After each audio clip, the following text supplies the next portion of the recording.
Now, after the Bay of Pigs fiasco, when John F. Kennedy bucked his military advisors and refused to escalate, he became more isolated within his own administration. Now, it's easy to understand why when you remember the atmosphere in the early 60s. A slogan that exemplified the thinking of the time was, "Better dead than red." Dying in a nuclear holocaust was preferable to losing the Cold War. At the Pentagon, it was a firmly held belief that the United States would do anything, and I mean anything, to prevent the communists from winning the Cold War. That meant a preemptive nuclear strike was on the table. You didn't want to be late or second in a nuclear exchange. Therefore, the national security state was fixated on Soviet targets and had the thumb on the button day and night. This dynamic was called the balance of terror, and the Cuban Missile Crisis took us to the edge. It was the most dangerous moment in human history.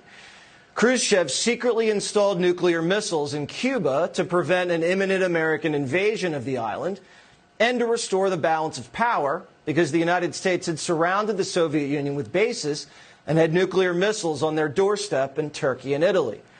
Now, when the United States discovered nuclear warheads 90 miles from Florida, President Kennedy was under extreme pressure to launch a preemptive strike and annihilate the entire island. At the minimum, invade it.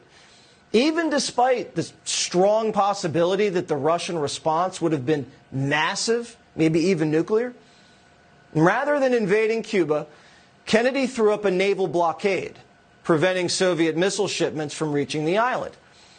Air Force Chief of Staff, a legendary Cold War hawk, Curtis LeMay, accused Kennedy to his face of being a coward.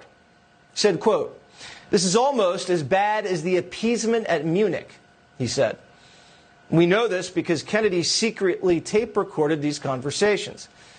Every single military commander in the room not only recommended, but demanded Kennedy go to war. But the young president showed resolve. Days later, Soviet submarines and ships were barreling straight into the American blockade, and it looked like World War III was near. Miraculously, Soviet ships turned around the last second, and the world was saved from nuclear Armageddon. Why? Khrushchev and Kennedy had been secretly corresponding.